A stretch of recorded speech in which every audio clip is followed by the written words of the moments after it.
Nuevamente les damos la bienvenida, queridos amigos. Título de la lección 4.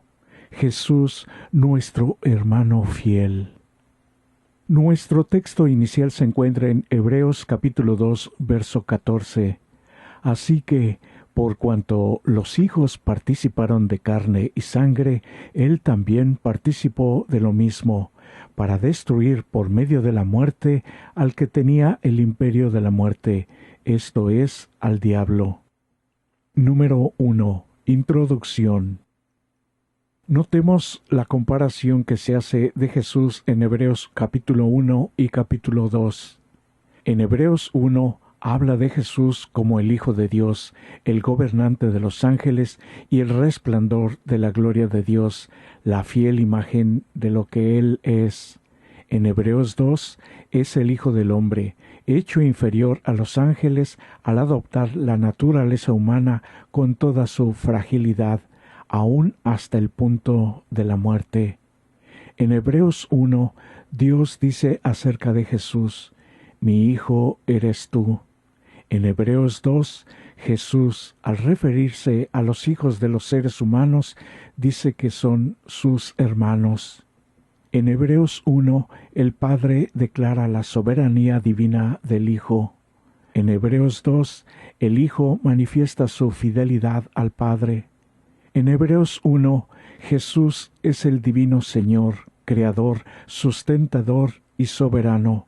En Hebreos 2, Jesús es el sumo sacerdote humano, misericordioso y fiel. La descripción de Jesús como un hermano fiel y misericordioso se ve representada en la descripción del Hijo como la máxima manifestación del eterno Dios Creador. Número 2. El hermano como Redentor.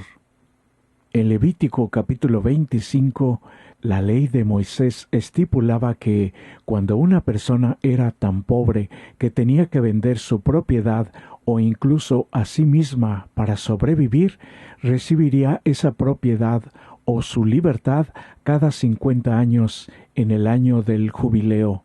Un gran año sabático en el que se perdonaban las deudas, se reclamaban las propiedades y se proclamaba la libertad a los cautivos. Sin embargo, 50 años era mucho tiempo de espera. Por eso, la ley de Moisés también estipulaba que el pariente más cercano podía pagar la parte que aún se debía y así rescatar a su pariente mucho antes. El familiar más cercano era también quien garantizaba que se hiciera justicia en caso de asesinato. Él era el vengador de la sangre que perseguía al asesino de su pariente cercano y lo castigaría. En Hebreos capítulo 2 versos 14 al 16 nos describe como esclavos del diablo, pero a Jesús como nuestro libertador, nuestro redentor. Cuando Adán pecó, la humanidad cayó bajo el poder de Satanás. Como resultado, no teníamos el poder de resistir el pecado. Peor aún, nuestra transgresión requería una pena de muerte que no podíamos pagar. Por lo tanto, nuestra situación aparentemente era desesperada. Sin embargo, Jesús adoptó nuestra naturaleza humana y se hizo carne y hueso como nosotros, se convirtió en nuestro pariente más cercano y nos redimió. No se avergonzó de llamarnos hermanos. Paradójicamente, al tomar nuestra naturaleza y redimirnos, Jesús también reveló su naturaleza divina. En el Antiguo Testamento, el verdadero Redentor de Israel, su pariente más cercano, es Yahvé. ¡Qué maravilla! ¿De qué maneras puedes aprender a experimentar más profundamente esta estrecha cercanía de Cristo a nosotros? ¿Por qué tener esta experiencia es tan importante para nuestra fe? Número 3. No se avergüenza de llamarlos hermanos. En los capítulos 2 y 10 de Hebreos, Nos dicen que Jesús no se avergüenza de llamarnos hermanos, siendo Él Dios, y nos recibe como parte de su familia, aunque los romanos ridiculizaban a los cristianos. En Hebreos capítulo 11, Moisés, aunque pudo llegar a ser faraón, prefirió el rechazo por ser fiel a Dios. Abandonó todos los privilegios y dedicó su vida a liberar a los israelitas. En Mateo capítulo 10, segunda de Timoteo capítulo 1 y en Hebreos capítulo 6, capítulo 13, capítulo 4 y capítulo 10, Dios pide no avergonzarse de ser fieles a Jesús al sufrir persecución y rechazo. Por sus acciones, algunos corrían peligro de exponer a Jesús a la vergüenza pública en lugar de honrarlo. Por eso, Pablo constantemente nos llama a ser valientes en la fe. Debemos enfocarnos en Jesús, nuestro Dios y hermano, quien con su muerte nos rescató y como hermano nos mostró cómo vivir para recuperar la relación con Dios y su carácter amoroso. Jesús, aunque éramos pecadores, tomó la decisión de adoptarnos como hermanos y fue mucho más lejos que Moisés, porque abandonó el cielo para revelarnos cómo es su amor divino hasta la misma muerte, para salvarnos de la perdición. Número 4. Carne y sangre, como nosotros. Solo hay un plan de salvación, y es nuestra única esperanza de vida eterna, porque Jesús adoptó nuestra naturaleza humana para poder representarnos y morir por nosotros. En Mateo capítulo 16, Gálatas capítulo 1 y Primera de Corintios 15, junto con Efesios capítulo 6, la expresión carne y sangre enfatiza la fragilidad de la condición humana, su debilidad, falta de entendimiento y el destino hacia la muerte. Jesús fue hecho como sus hermanos en todo. No simplemente parecía humano, era verdaderamente humano, como uno de nosotros. No obstante, Hebreos también afirma que Jesús era diferente de nosotros con respecto al pecado. En primer lugar, Jesús no cometió ningún pecado. En segundo lugar, Jesús tenía una naturaleza humana que era santa, inocente, sin mancha, apartada de los pecadores, como era originalmente Adán. Nosotros nacimos con tendencia al mal porque Adán pecó y nos heredó, y desde lo profundo de nuestra naturaleza carnal y pecadora, el orgullo puede contaminar hasta nuestras buenas acciones. No obstante, Jesús se negó a pecar frente a las provocaciones de Satanás. Así tenía que ser. Si Jesús hubiera caído en las tentaciones como nosotros, estaríamos perdidos. Pero no, Jesús como Salvador se ofreció a sí mismo como sacrificio sin mancha a Dios en nuestro favor.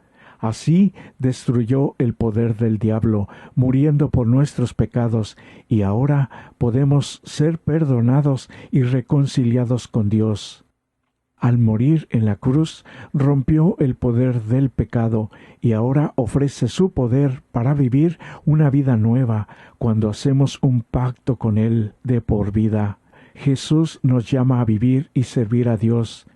Pero la destrucción final de Satanás y sus seguidores ocurrirá en el juicio final.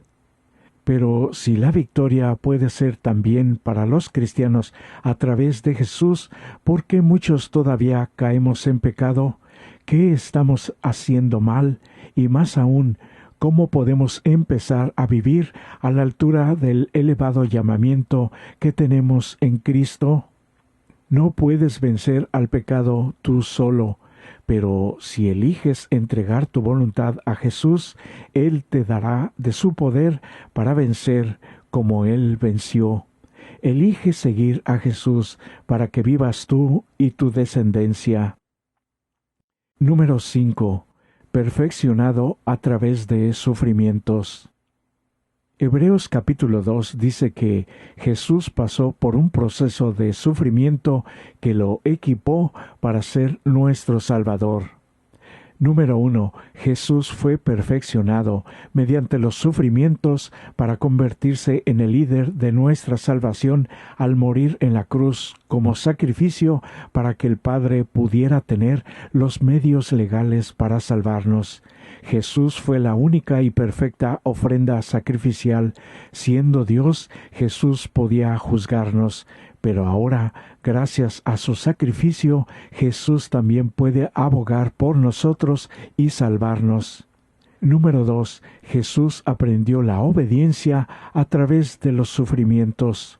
Y en esto tenemos que ser muy específicos. La obediencia de Jesús era necesaria porque, número 1, la obediencia hizo que su sacrificio fuese aceptable.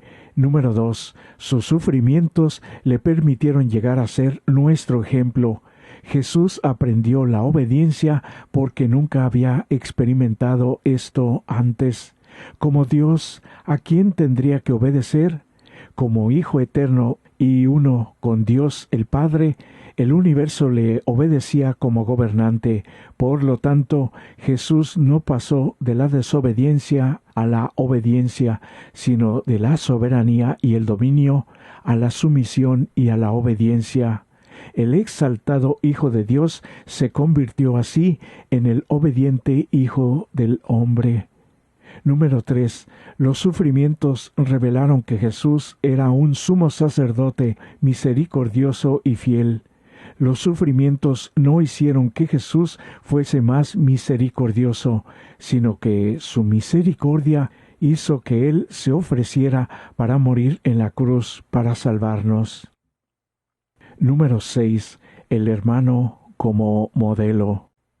Jesús vivió como humano y fue nuestro ejemplo al mostrarnos la manera correcta de vivir. En Hebreos capítulo 12, Jesús es la culminación de una larga lista de personajes que el apóstol ofrece como ejemplos de fe. Esta es la galería de los victoriosos por la fe. Además, Jesús es el autor y consumador de la fe. Autor en el original griego también se traduce como iniciador, pionero o precursor, porque Él corre delante de los creyentes. La palabra consumador o perfeccionador da la idea de que Jesús mostró fe en Dios en la más pura forma posible. Jesús es el primero en correr nuestra carrera con éxito y que Él es quien perfeccionó el arte de vivir por la fe. Hebreos capítulo 2, recordando a Isaías capítulo 8, dice: «Y otra vez yo confiaré en Él, y de nuevo, he aquí yo y los hijos que Dios me dio». Vemos aquí a Jesús poniendo toda su confianza en el Padre. El rey Acaz contrasta con su falta de fe ante una terrible amenaza de invasión que podemos ver en 2 de Reyes capítulo 16.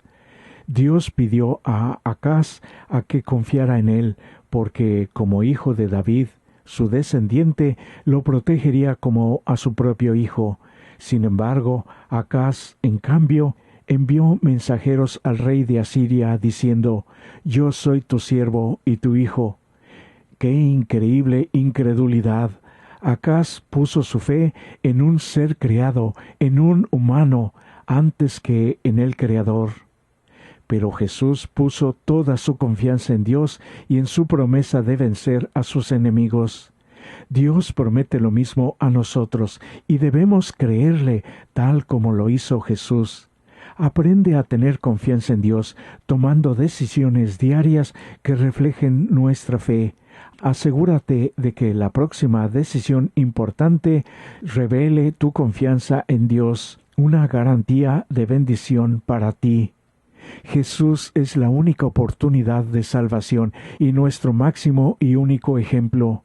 Perfeccionó el arte de vivir por medio de la fe, para que lo sigamos por toda nuestra vida en victoria.